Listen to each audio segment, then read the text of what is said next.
Welcome, folks. My name's Magnus O. Bergstrom. Before I was planted here in 1926, I did many things. I was a farmer, I was a blacksmith, I was a wagon maker, I ground feed, I was a inventor, patented a few things, and also a businessman. In my time in Beloit and Canton, I started in Beloit, moved to Canton. In my time in these two towns, I had 7 kids, 2 wives. My second wife was Carrie. She was 19 years my junior. My kids, I had Mary, Alice, Clara, Edwin, Ellen, John, and Josephine. And we sure enjoyed our life here. I had a lot of sad times, I had a lot of happy times. My son John died in 1905 at the Canton Sanitarium. My daughter Ellen died in 1907, and my mother also died in 1907. But let's start from the beginning, I guess. I was born in 1844 in Kristiania, Norway. It was then called Oslo. When I was a young teenager, my dad died at work, and I had to quit school and to kind of help raise the family. I had brothers and sisters. My mother worked washing clothes in a river. She washed clothes on the stones in a river. And so I worked really hard during my teenage years. About age 20, my uncle from Neenah, Wisconsin started communicating with me and said, "There's not a future in Norway for you." There wasn't in those days for a lot of people. There was not much to do in Norway. Things were tough. So he talked me into coming to America. He sent me a ticket, and in 1865 I got on a ship and I sailed for America.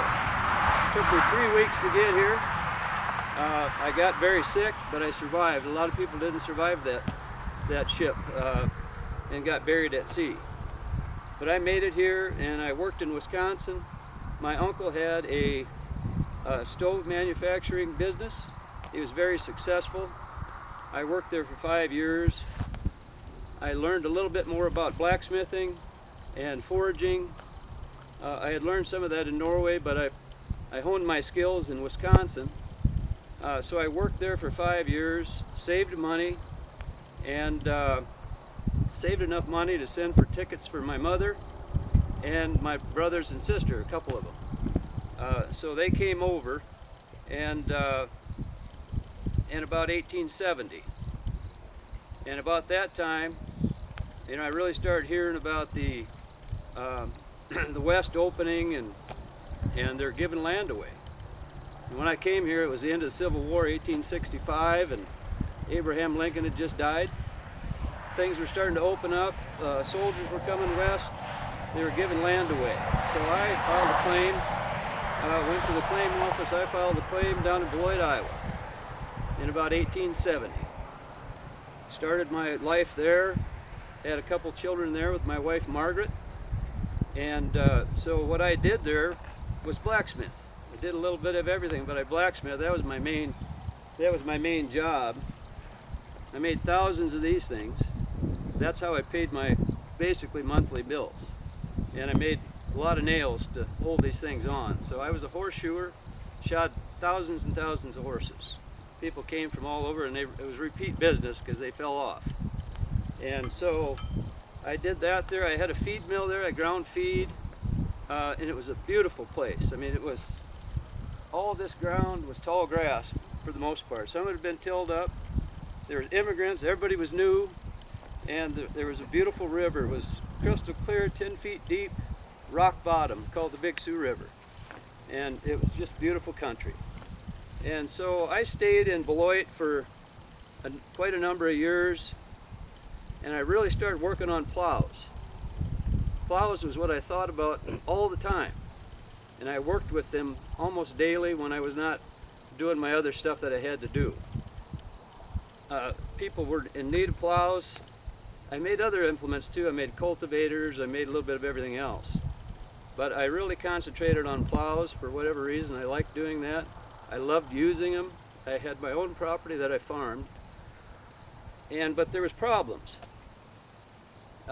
I could sometimes go 25 feet, and this loamy soil would stick to the plows. You'd have to stop and scrape it off. So I started thinking about trying to improve these things, and I worked on it for over 50 years. And I perfected some models, and then I'd find a different model.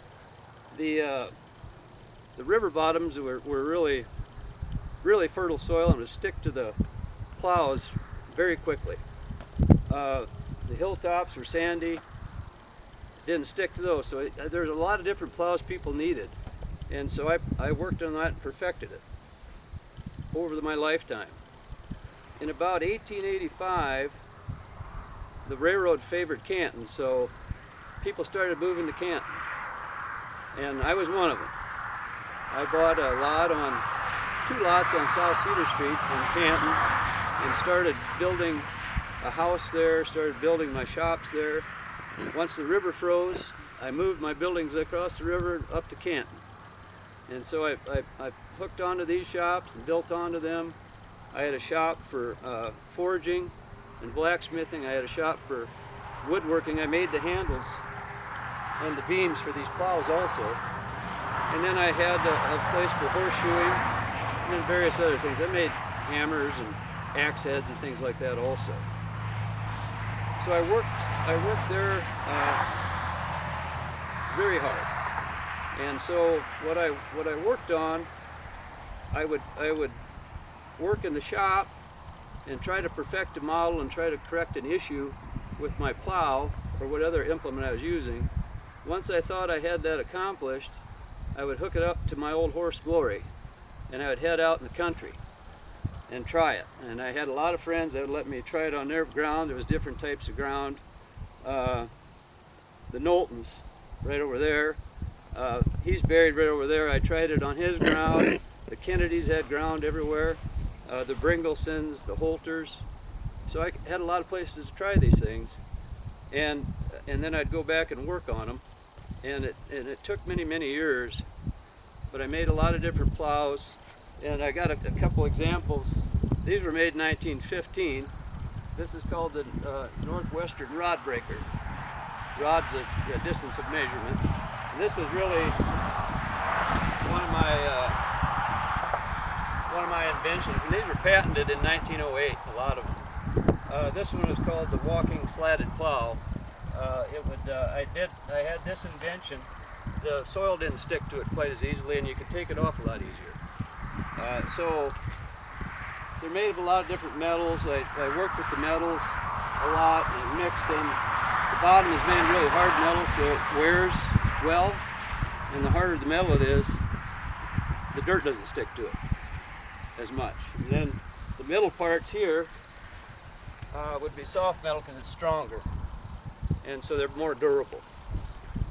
So I worked on that in probably 1901. I sold 300 of these plows.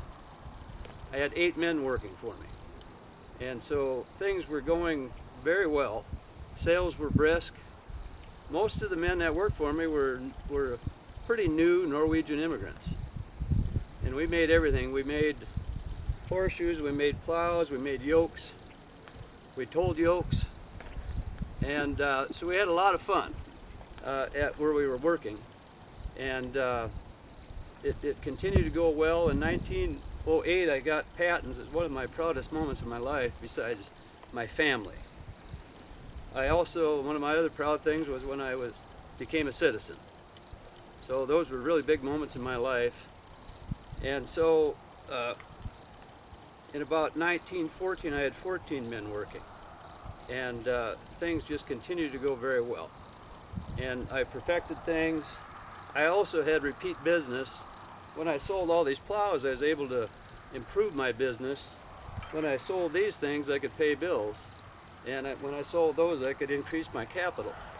So things went very well. In 1910, I and several other Canton businessmen started the Canton Implement Manufacturing Company in Canton. and increased our space, rented some other space to store things, and we started making a lot more items.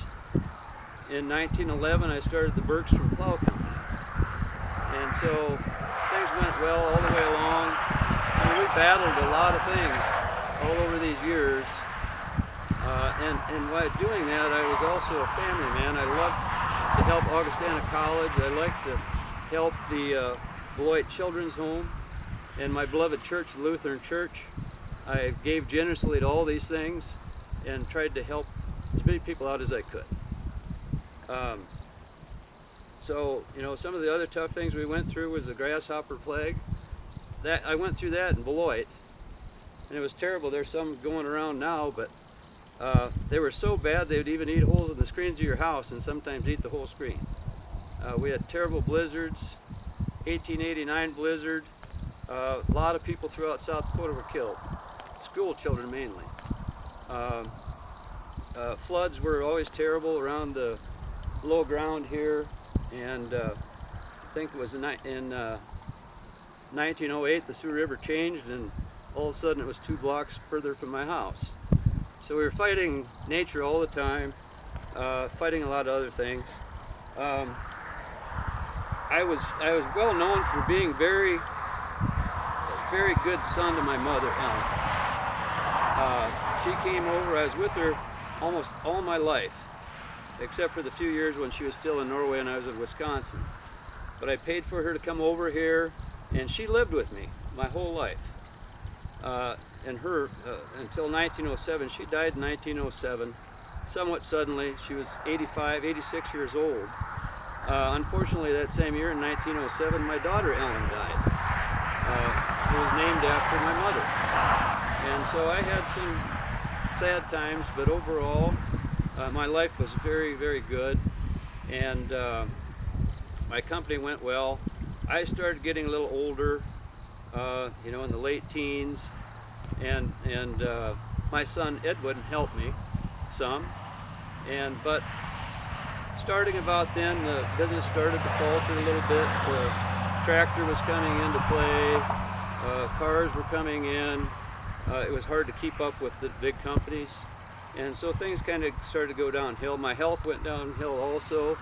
I started losing my eyesight. I ended up dying in 1926 of what they call a senility at that time, or brain congestion. And before I died, I had mostly daughters that were around the house. My wife was there. My daughter Clara was there. So they bought me an oak rocker because I hated to stay inside. I always wanted to be outside doing things, but I couldn't do it anymore with my health. So they bought me an oak rocker, and I sat in the kitchen a lot of the time and watched them work, and that's what I enjoyed at the end of my life. We also had some very good times in my house on South Center, still standing. It's a museum now, and we had a few weddings. My daughter Josephine was married there, and we stayed up till midnight dancing and having a good time, and so those things overshadow all the sad times. So we really enjoyed our life in Canton, and my daughter Clara lived in that house that I built, that is now the museum, almost her entire life. She died at age 102 in 1991. So a lot of people that are living now knew her even in the 90s. And so my first child died probably 60 years before that. And so I was very proud of Clara. She was a good daughter, and she took care of the house for a long, long time, and now the Canton Historical Society, I understand, is taking care of it. So things live on, and some of the buildings are still there. And so I'm proud of what I did, and Canton was a wonderful place for us, and it was a beautiful country then, and it still is. Thank you for coming.